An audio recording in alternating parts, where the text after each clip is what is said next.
Merit స్కాలర్షిప్లు, అత్యాధునిక వసతి సౌకర్యాలతో భోజనాలు, బంపర్ ఆఫర్లతో 50 కోర్సుల్లో సీట్లు గ్యారంటీ ప్రకటించింది మన కాంచీ యూనివర్సిటీ. ప్రముఖ కంపెనీల్లో ప్లేస్మెంట్ అవకాశాలు.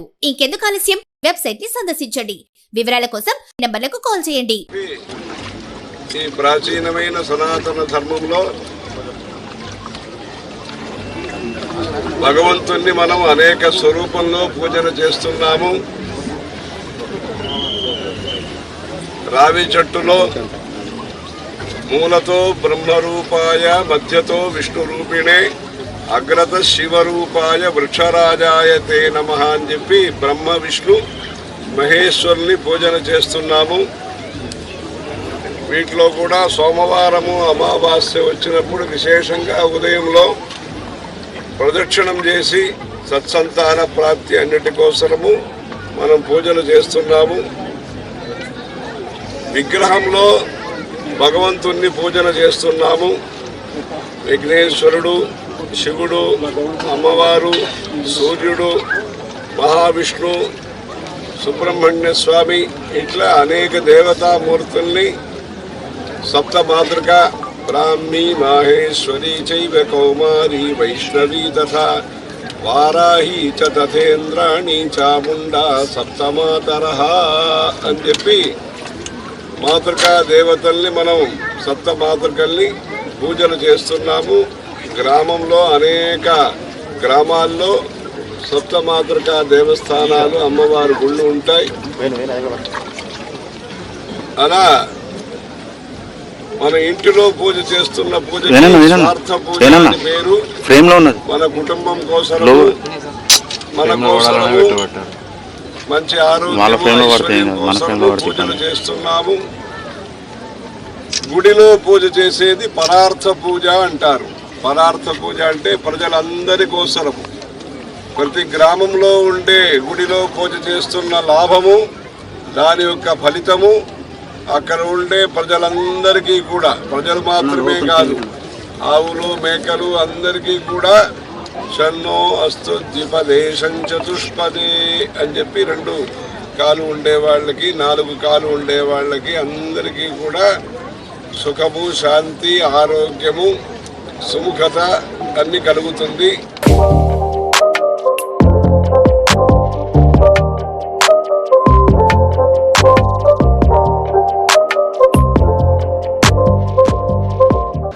ప్రకృతి, చెట్టు, తీగ అన్నిటికీ కూడా మంచిది కలుగుతుంది.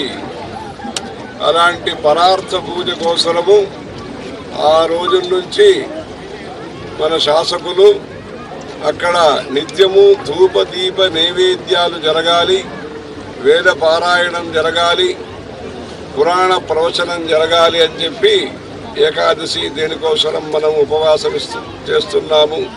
షష్ఠి సంతాన ప్రాప్తి కోసం ఎందుకు పూజలు చేస్తున్నాము, చతుర్థి వ్రతం ఎందుకు చేస్తున్నాము, మాస శివరాత్రి ఎందుకోసం చేస్తున్నాము, ఈ వివరాలన్నీ కూడా చెప్పడానికి ప్రతినిత్యము పంచాంగ శ్రవణం చేయించి, ఇప్పుడు కూడా తిరుమల వెంకటేశ్వర స్వామి గుడిలో ప్రతినిత్యము పంచాంగ పఠనం చేస్తున్నారు. అక్కడ పంచాంగం చదివి ఆ రోజుకి ఆ రోజు ఏమి కానుకలు వచ్చినాయి ఇవన్నీ కూడా భగవంతుడికి నివేదనం చేయటం అవుతుంది. అలా పంచాంగం అనేది నిత్యం వినాలి. తిథే శ్రియం అవాప్నోతి, వారాత్ ఆయుష్య వర్ధనం, నక్షత్రాత్ హరతే పాపం, యోగాత్ రోగ నివారణం, కరణాత్ కార్యసిద్ధిశ్చ ఫలముచ్యతే అని చెప్పి పంచాంగం విని ఇక్కడ ఆంధ్రదేశంలో అంటే తెలంగాణ, ఆంధ్రప్రదేశ్లో మీరందరూ కూడా యుగాది రోజు మంచి ఘనంగా సభలు చేసి పంచాంగ శ్రవణం చేయించే ప్రముఖమైన రాజ్యాలు ఇవి. అంత పంచాంగ శ్రవణానికి ప్రాముఖ్యత ఇచ్చి సభ చేసి ఆ రోజు సంవత్సర ఫలాలు ఇవన్నీ వింటారు. మంచి కార్యక్రమం.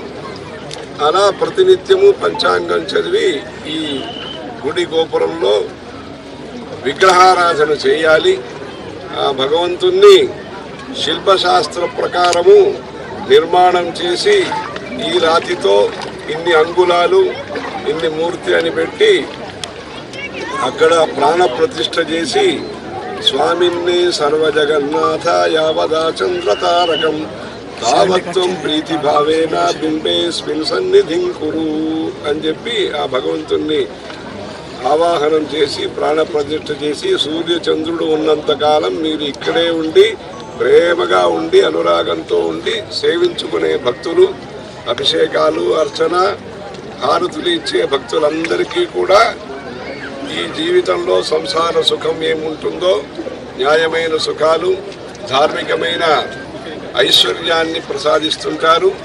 అలా ఈ దేశంలో ఆసేతు సీతాచలం కన్యాకుమారి నుంచి కాశ్మీరం వరకు అనేక దేవతామూర్తుల్ని ప్రతిష్ఠ చేశారు. 12 జ్యోతిర్లింగాలు, 51 శక్తిపీఠాలు, 18 శక్తిపీఠాలు అని చెప్పి అనేక దేవతామూర్తుల్ని విగ్రహంలో పసుపుతో చేసిన విగ్రహం కావచ్చు, మట్టితో చేసిన విగ్రహం కావచ్చు, చెక్కతో చేసిన జగన్నాథపురి అలాంటి విగ్రహాలు కావచ్చు, శిలామూర్తులు కావచ్చు, పంచధాతు మూర్తులు కావచ్చు, బంగారుతో చేసిన స్వర్ణేన జగదంబిక బంగారు మూర్తి కావచ్చు, అన్నిట్లో కూడా దేవత ధ్యానం చేసి ఆవాహనం చేసి పూజించే మూర్తి పూజ విగ్రహారాధన చేస్తున్న మన దేశంలో తీర్థాన్ని కూడా పూజలు చేస్తాము.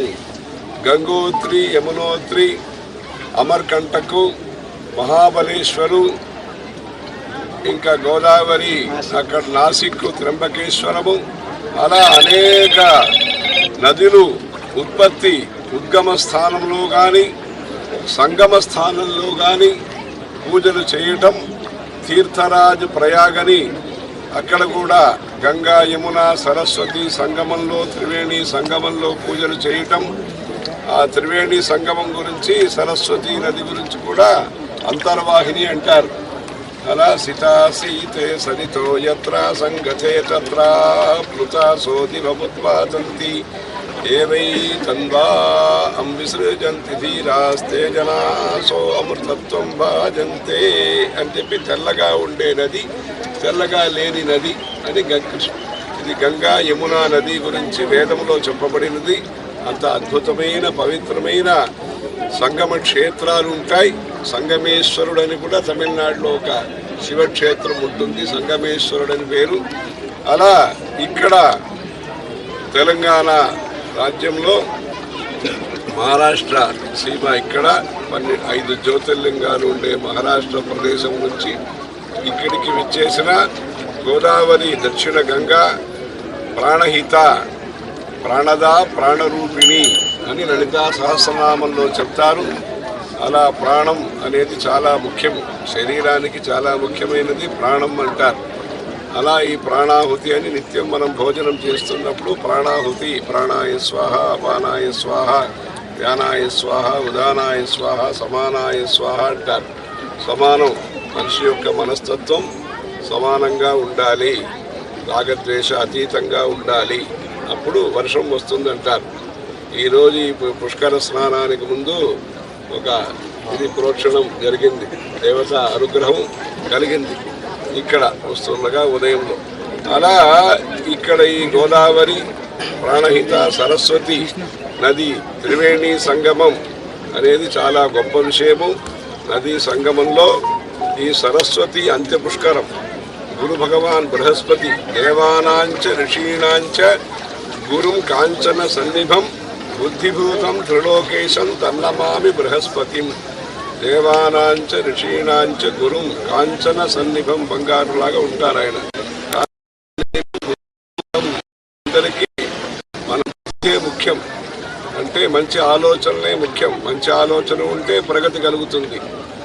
అందుకే మంచి ఆలోచన కోసమే సత్సంగాలు, సభలు, సంగీతము, ధ్యానము, నామ జపాలు ఇవన్నీ కూడా చేయటము. మన శరీరము, మన మనస్సు పవిత్రంగా ఉండాలి, దానికోసము ఈ సత్సంగాలన్నీ చేస్తారు. అలా బుద్ధిభూతం మనయేవ మనుష్యాణం కారణం బంధ మోక్షయో అని చెప్పారు. మంచి మనస్తత్వానికి కారకుడు ఆ బృహస్పతి, ఆ గురు భగవాను. ఆయన సంచారం చేస్తూ ఉంటారు. ఒక్కొక్క సంవత్సరం ఒక్కొక్క రాశిలో సంచారం చేస్తూ ఉంటారు. అలా మిథున రాశిలో సంచారం చేసి ఇప్పుడు కర్కాటక రాశికి ఆయన ప్రవేశం చేయబోతున్నారు. ఈ 1 సంవత్సర కాలము ఈ సరస్వతీ నది దేవతగా ఆయన వారి యొక్క అమృత గడియలు అంటారు. మీరు ఇక్కడ తెలుగు రాజ్యంలో చెప్తారు, ఆంధ్రదేశంలో చెప్తున్నారు. ఈ తెలంగాణ ప్రాంతం అన్నింటిలో కూడా అమృత గడియలు పుష్కరాంశం అంటారు. ఈ పుష్కరం అనే దాన్ని లోకవిఖ్యాతం చేసిన భక్తులు ఉండే ప్రదేశం ఇది. ఈ సరస్వతి అమ్మవారి మంత్రంలో కూడా పుష్కర స్రజ అని పుష్కరం అనే శబ్దం ఉన్నది. ఈ పుష్కరాంశంలో అంత్య పుష్కరం సరస్వతి అమ్మవారి యొక్క అనుగ్రహంతో సరస్వతి నదిలో ఈ బృహస్పతి గురు ఆయన సంచారం చేసి ముగింపు చేస్తున్నారు. ఈ 12 రోజులు అంటే ఈ 1 సంవత్సర కాలం కూడా మధ్యాహ్నములో అమృత గడియలు, ప్రారంభంలో 12 రోజులు, పూర్తిగా 12 రోజులు పుష్కరం, తర్వాత ఈ 1 సంవత్సరం కూడా మధ్యాహ్నములో 2 గడియలు అమృత అంశములు ఉంటాయి. తర్వాత ఈ 12 రోజులు ఇది వరం కింద బ్రహ్మదేవుడి దగ్గర వరం కోరారు. గురు భగవానే నవగ్రహ దేవతల మధ్యలో ముఖ్యంగా ఉండాలని ఆయన వరం ఇచ్చారు. వరం ఇచ్చిన తర్వాత ఆయన గురు భగవాను బ్రహ్మదేవుడి దగ్గర ఇంకొక వరం ఆయన అడిగారు. మీ చేతిలో ఒక కలశం ఉన్నది, ఆ కలశం కూడా నా దగ్గరికి ఇచ్చేసేయండి అన్నారు. ఆ బ్రహ్మదేవుడు సరే అన్నారు. సరే అంటే ఆయన ఇచ్చిన స్వామి వరం ఇచ్చిన పూజారి వరం ఇవ్వాలంటారు కదా, ఆయన ఇచ్చిన ఈ కలశము నేను వెళ్ళను, మిమ్మల్ని వదిలిపెట్టి వెళ్ళను అని చెప్పి ఆ అమృత కలశం, అమృతాంశం. తర్వాత ఆయన ఏమి చెప్తే తర్వాత ఏర్పాటు చేసి మధ్యాహ్న కాలంలో ఇలా వెళ్తారు. ఈ పుష్కర కాలంలో మొదటి 12 రోజులు, తర్వాత చివరికి 12 రోజులు ఈ బృహస్పతి గురువు సంచారం ఎక్కడ చేస్తారో అక్కడ ఉండాలని చెప్పి, అందుకని ఆయన ఈ నదిలో ఒక్కొక్క భారతదేశంలో ఒక్కొక్క నదిలో 12 నదుల్లో ఈ పుష్కర ఉత్సవాలు చేస్తుంటారు. ఆయన సంచారం ఇప్పుడు వచ్చినప్పుడు మిథున రాశిలో వచ్చినప్పుడు 1 సంవత్సర కాలము ఈ నదిలో సరస్వతి నదిలో ఇక్కడ పుష్కరం జరుగుతుంది. దీని తర్వాత కర్కాటక రాశి కటకంలో వచ్చినప్పుడు యమునా నదిలో జరుగుతుంది. మళ్ళా సింహరాశి వచ్చినప్పుడు గోదావరి నదిలో మళ్ళా పుష్కరాలు జరగబోతున్నాయి. దాని తర్వాత కన్యారాశి వచ్చినప్పుడు కృష్ణా నదిలో ఆ సంవత్సరం పుష్కరం జరుగుతుంది. అందుకని 3 పుష్కరాలు జరిగే అవకాశం ఉండే పుణ్య ప్రదేశంగా ఈ తెలంగాణ ప్రాంతం అనేది ఉంటుంది. గోదావరి, కృష్ణ, సరస్వతి, ప్రాణహితాలో ఇదివరకే చేశారు. ఇంకా 4 పుష్కరాలు జరుగుతాయి ఈ ప్రదేశంలో. అలాంటి పుణ్యక్షేత్రంలో కాళేశ్వరం, ముక్తేశ్వర క్షేత్రంలో ఇక్కడ ఇదివరకే చాలా సంవత్సరం ముందు మన గురువు గారితో శ్రీ జయన్ సరస్వతి స్వామి వారితో పాటు తెలంగాణ సంచారంలో అప్పుడు దర్శనం చేసుకున్నాము. ఈ పుష్కర సందర్భంగా కంచి నుంచి 850 కిలోమీటర్లు అంత దూరంలోంచి అక్కడ అంటే కంచి నుంచి ఇక్కడికి రావటం, కాళేశ్వరానికి కంచి నుంచి కాళేశ్వరం రావటం, ఈ సరస్వతి అమ్మవారి అంత్య పుష్కరం సందర్శనం, పుణ్య స్నానము. ఈరోజు గురు పుష్యమని మంచి ముహూర్తము, అంటే 1 వారము 1 నక్షత్రం కలుస్తుంది. అలా భానుహస్తం అంటారు, ఆదివారము హస్త నక్షత్రము, సోమ మృగశీర్షం అంటారు, భౌమ అశ్విని అంటారు, బుధ అనురాధ అంటారు, భృగు రేవతి అంటారు, శని రోహిణి అంటారు. అలా ఈ గురు పుష్యం అనేది పుష్య నక్షత్రము, గురువారము, పంచమి ఇవన్నీ కూడా మంచి అమృత గడియలో ఈ అంత్య పుష్కర స్నానం అనేది ప్రారంభమైనది. ఇంకా 1వ తారీఖు వరకు ఈ పుష్కరం స్నానాలు, విశేష అంత్య పుష్కర స్నానాలు ఈ కాళేశ్వరంలో మంచి గ్రామమైన దీనికి పెద్ద ఎత్తున ఈ ప్రయాగలో చేస్తున్నట్టుగా మంచి మంచి టెంటు సౌకర్యాలు భక్తులందరికీ కూడా ప్రభుత్వం తరఫున దేవాదాయ ధర్మాదాయ శాఖ తరఫున మంచి ఏర్పాట్లు చేశారు. భక్తులందరూ కూడా విచ్చేసి పుణ్యస్నానం ఆచరించి తద్వారా అందరికీ అమ్మవారి అనుగ్రహం కలిగి కాళేశ్వర ముక్తేశ్వర అనుగ్రహం కలిగి ఇక్కడ వ్యవసాయం కానీ ఇంకా వ్యాపారం కానీ అందరికీ కూడా సంపదలు మంచి ఆరోగ్యము శాంతి అన్ని కలగాలని అమ్మవారిని కోరుకుంటున్నాము. బృహస్పతి గురు భగవాన్ని వారిని కోరుకుంటున్నాము. ఇప్పుడు సరస్వతి పూజ జరిగింది. ఇప్పుడు సరస్వతి అమ్మవారికి ఈ వస్త్ర సమర్పణం చేసి ఈ అంత్యపుష్కరం ఈ స్నానంలో అందరికీ సర్వమంగళ మాంగళ్యే శివే సర్వార్థ సాధికే శరణ్యే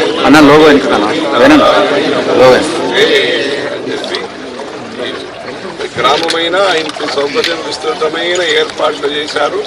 ప్రజలందరూ కూడా దీన్ని సద్వినియోగం చేసుకుని ఈ అవకాశాన్ని ధరించడానికి భగవంతుని అనుగ్రహాన్ని ప్రార్థిస్తున్నాము. హర హర నమః పార్వతీ పతయే హర.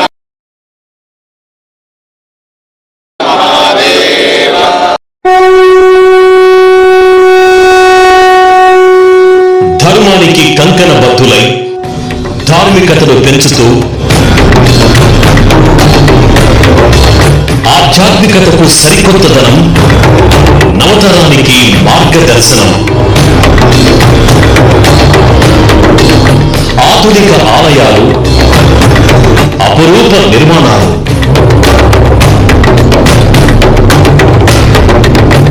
నిత్య నూతనత్వం, అనంతమవుతున్న మన భక్తి మార్గం. సనాతన ధర్మాన్ని కాపాడుతున్న సరికొత్త ఆలయాలు,